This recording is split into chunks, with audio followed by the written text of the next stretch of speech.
Finding that dream job in the innovation economy may seem out of reach. It's not. With the right level of commitment, energy, and passion, you can land the job that you want. How? I'll be right back. This is the Killer Innovations Podcast with Phil McKinney. Keep in mind that the information and opinions expressed in this podcast are Phil's, and Phil's alone, and they don't necessarily reflect those of his past, current, or future employers. Now, here's Phil McKinney. So what is your dream job? Some of you may think that I've got the dream job, and quite honestly, I would agree. Now, that doesn't mean it's perfect each and every day. There are other frustrations that come with any job. It does mean, though, that I found excitement and contentment with what I do each and every day. Now, it's interesting when I reflect back and look back upon my career. It's not like I set out, 10, 15, 20 years ago with a well-thought-out plan to get to the job that I'm at today. Fortunate to do the right things at the right time with the right players, and such that my career was able to advance to where I am today. What I'm going to talk to you today about is how to do more of a strategic plan about where your career is today and to get yourself ready to be a key player in this emerging innovation economy. A key question I commonly get is what steps does it take to get my job, or more exactly, how to get a job just like mine? So, what are the steps? What is the preparation you need to do so that you're ready to step in and be a key player, a key influencer, having high impact on your organization? First off, define what it is you want. What is that perfect job? What is that role that you want to achieve? Write it out. Sit back and think like the hiring manager, and define what it is that job, not just a title that you want to be, X, Chief Innovation Officer at XYZ company. Write out the job description. What would be the roles and responsibilities? What would be the key skill sets? What education would be required? What experiences would they need to have achieved to be successful? And be honest. Don't write it so it just matches exactly to you. If you were the hiring manager, define that job. Write out that job description. Talk to people who have the job that you desire. If that role currently exists someplace, find those people. Search them out. Contact them. Ask them if you can interview them. Ask for career advice. People who are in those key roles typically are more than willing to respond by email, by a phone call, whatever is most convenient. Find that 10, 15, 20 minutes. Don't ask for 4 hours in their calendar, but ask for 15, 20, 30 minutes. Have your questions well thought out. Ask for their advice. Ask for what you should do to get yourself better positioned to fit into that role that they are already in today. Then build a list of companies. Not all companies are equal. Build yourself a list of companies. If you had this dream position, at what company? Why would it be that particular list of companies? Is it culture? Is it management? Is it their ability to come up with new ideas and new products? Whatever it is, come up with a list of companies that you would want to go work for. Now, here's the ultimate trick, though. Many of you are going to say, okay, I've got the job description, I've talked to some people, I've got the target companies, I'm a good fit. What do I do next? Don't wait. Don't wait for the job to be posted on the websites. In many cases, high-profile or high-impact jobs are already typically pre-filled. They've already gone through the process of identifying a list of candidates based on reputation, people outside the company. Go through the process, though, of building your network, understanding how those companies work, how they make their decisions, how they innovate, who's the right level of managers that are involved in this process, and make sure that they know who you are. Now, this assumes that you're all ready to go, that you've got the education, the skill sets, the background, the proof points, everything that you need. You're the full package today to go in. In the rare, outside chance that you're not the perfect package, what would it take to be ready to go after this dream job of yours? What would be the background work? What would be the prep that you would need to do to get yourself ready? First off, do you have the education? Now, I'm not a big proponent that education and degrees defines whether or not you're going to be successful. So what I'm talking to here is the education beyond college, university, or even trade school. What I'm talking about is education from the standpoint of, have you been a lifelong learner? Learning does not stop when you graduate, whether you finished high school, whether you've gone to trade school, junior college, college, university, advanced degrees. It's not this point of where you graduate and you're done. I'm talking about lifelong learning. Now, obviously, if you're listening to this podcast, you are a lifelong learner. You're reaching out, you're looking to enhance your skills, your capabilities, you're looking to learn from others in the space. If you're currently a student and you have an undergraduate and you're thinking about going to graduate school, here is my one point of advice. If you're thinking about going for an MBA, I would ask that you at least consider and look at possibly going for an MFA, a Master's of Fine Arts. Why? Typically, if you are, let's say, more of an engineer type, an accountant, that type of a person, you're typically got all your wiring on your left side of your brain. Very logical, very process-oriented. You need to get stretched. You need to look for, how do you open up the right side of your brain. Now you're saying, now hold it, I'm not an artist, I can't draw. An MFA is not about how to draw. It's about understanding design and understanding color and understanding the role of art in the standpoint of just day-to-day life and day-to-day business. I would encourage you to at least consider. Likewise, if your undergraduate is tied to kind of an art design side of it, then I would actually encourage you to think about an MBA. Build out the skill sets. The point here is that you need to be well-rounded. You can't be so deep in one area. If you're technical, you need to understand the design, the creativity side. If you're coming from the creativity side, you need to understand the business side. You can't be just a software engineer. You have to have a broader set of skill sets. So this is a case where think about doing something, reaching out, learning something that is not part of your normal skill set. So read, listen, learn. It's all about lifetime learning, not the standpoint of when you're done graduating, you're done learning. Also, find a mentor. Now, there's previous podcasts all about mentoring, how to find a mentor, the role of mentors. I am a big, big believer that mentoring is really the way to get your skill sets, to get yourself well-rounded. It used to be in the olden days, it was all about apprenticeships. That's all gone away. And actually, it's a shame that it's gone away, because I think it's really a way for the people who've been successful in their career to pass on their expertise and their experience to those who are just starting their career or who are restarting their career coming from something that they had done previously, kind of a midlife crisis shift. But the key here is find mentors. And don't always think that the mentor's got to be older than you or has to be in a high position that you're aspiring to. In some cases, great mentors are just people who are going to be honest with you. They're going to keep you grounded. You're not going to get yourself, someone blowing smoke at you. This is about a mentor who can help you grow. It doesn't always have to be somebody who's in a super high position or somebody who's had huge success in the exact career you want. In many cases, a great mentor turns out to be somebody who has that ability to help you unlock the skills that you need or the capabilities that you have that you're not even aware of. And also, as part of your preparation is build experience. Now, I'm going to talk about this a little bit later. I'm not going to go into detail right now. So how else do you get ready? Build your innovation network. And the key here is build your network before you need it. Join a network. And the key when you join any kind of a social network where you're building it up from a professional perspective is follow normal etiquette. Give to the network before you take. Don't immediately join a network and then ask for help. Join a network, and when other people are asking you for help, contribute. So always give before you take. Another option for a network is starting one.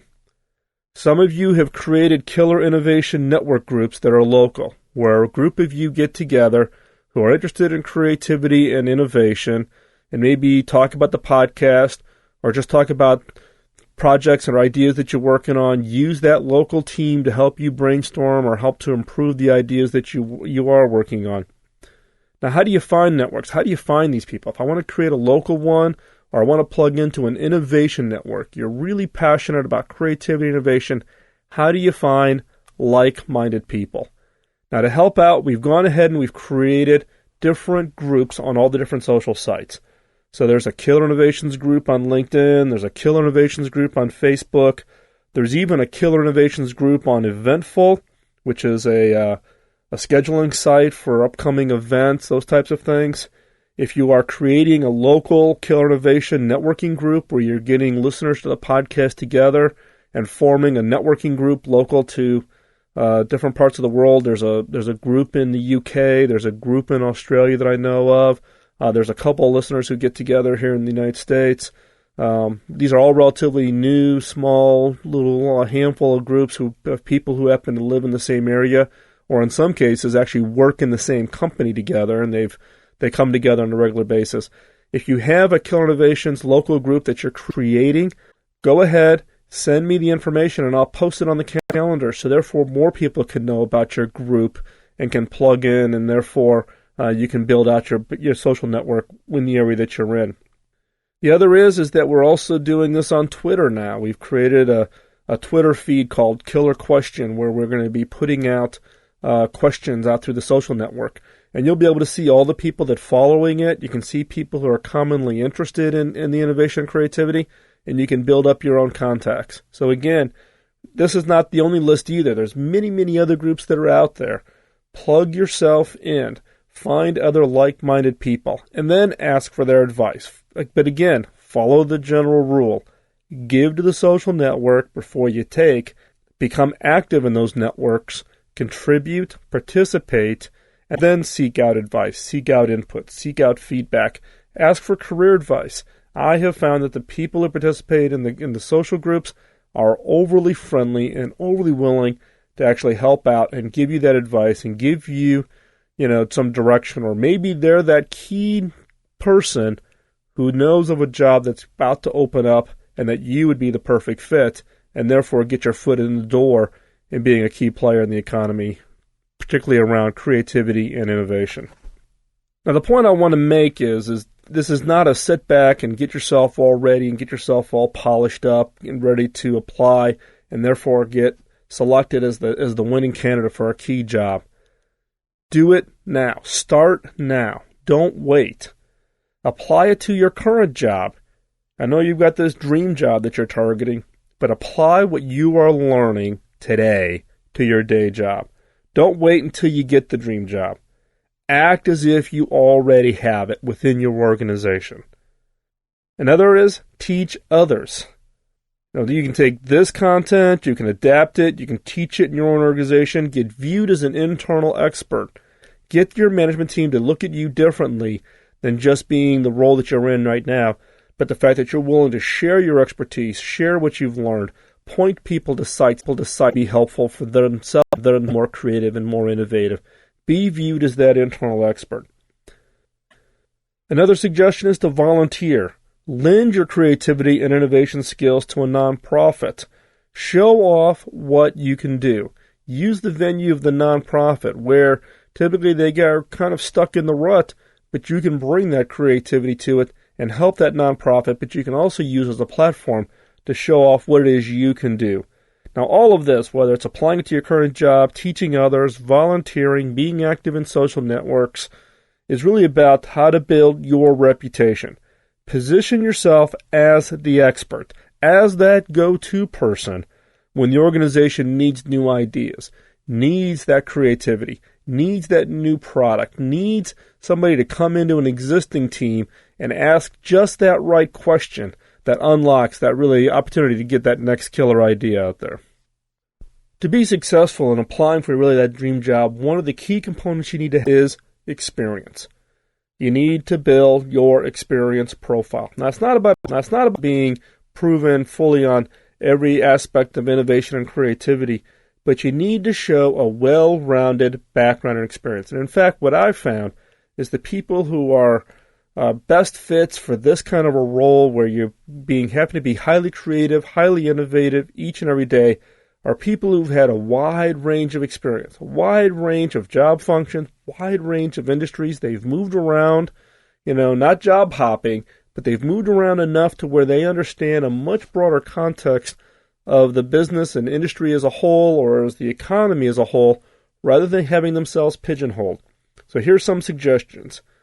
Don't stay in the same job too long. Move around.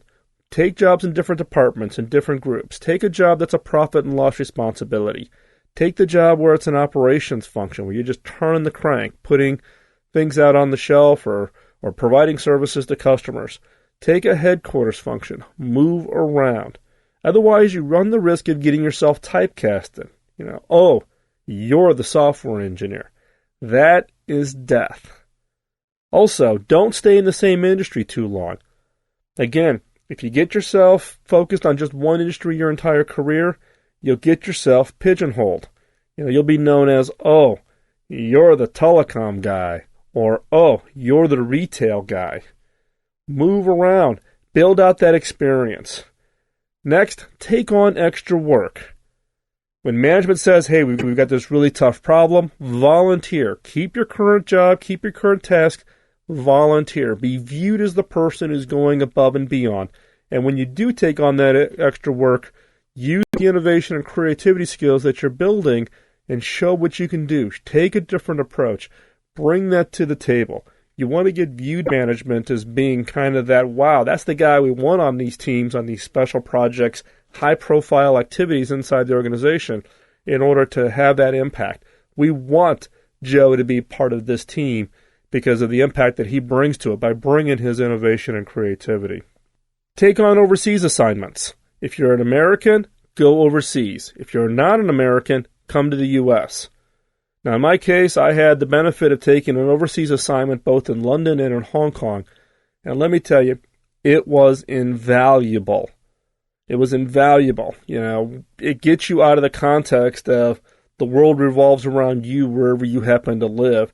And it gives you a deeper appreciation of the fact of the world economy, of the world's impact, the interrelationships between what all happens in different parts of the world, in business and in technology in my case. But I'll tell you, taking the overseas assignments I found is just absolutely critical just from the standpoint of being able to connect the dots when you're working on different kinds of projects. Also, be willing to take a lateral or step down to get that key critical experience. Now, I can't tell you how important this is.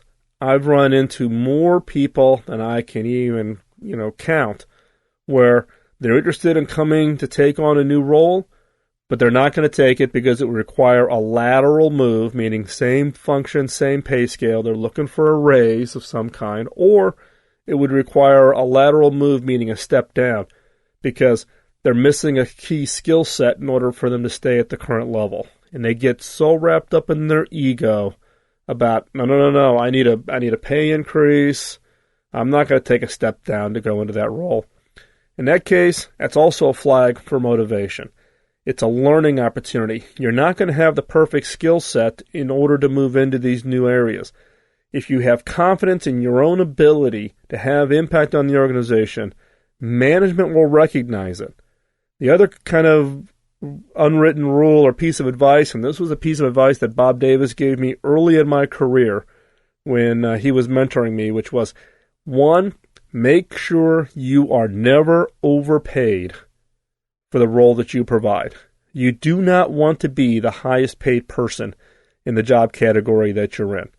Always make sure that you're slightly underpaid to the value you deliver. And let me tell you, I have followed that advice, and it has been so beneficial from the standpoint of at least keeping yourself in check, but also making sure that you're delivering more value to the organization in relation to what you're getting paid. And therefore, it kind of sets that expectation, or it sets that perspective with management that, wow, we're getting great value from this individual. And then help others who can help get you the next job. Find that person. Find the people who are kind of that leadership role within your organization, who are kind of leading the charge into a space that you want to get involved in. Maybe it's that person who's kind of been tagged inside your organization to being the innovation guy or the creativity guy. Hitch your wagon. Volunteer. Offer your time. Offer your energy. Offer help in project that they're working on without any understanding of compensation or whatever. Just offer your help. Build that reputation with those people. Find those individuals who are going to be the help that you need to find that dream job that you're looking for. So how do you know you're ready? You've defined what you wanted. You've taken that and created a job description so you know that dream job. You've identified the list of companies that you want to go work for that have that culture, that have that reputation, that have the management in place to really have what you are looking for in that dream job. You've done the prep work, so you've built up your expertise. You've learned. You've been a lifelong learner. You're constantly learning. You have proof points of what you can do. You've eliminated the skill gaps that you've identified in the job description. You've worked on it. You've eliminated or minimized those skill gaps. You've invested in time and spirit in establishing your experience base. You've built your social network. So now what? Ask. Make the pitch. Get in front of the right people. Explain to them why innovation is important, why you, and what is the benefit to the organization. But you've got to ask. If you're sitting back waiting for that job to land in your lap, it will never happen. You need to be proactive. You need to get out there in front of people. You need to help them understand why this is important, why you are the person to make it happen, and then what's the benefit to the organization. Now, be ready for no. You're going to get the no answer. But don't give up. I can speak from my own experience that the thrill of creating the future is worth the investment of time, energy, passion. Stick with it.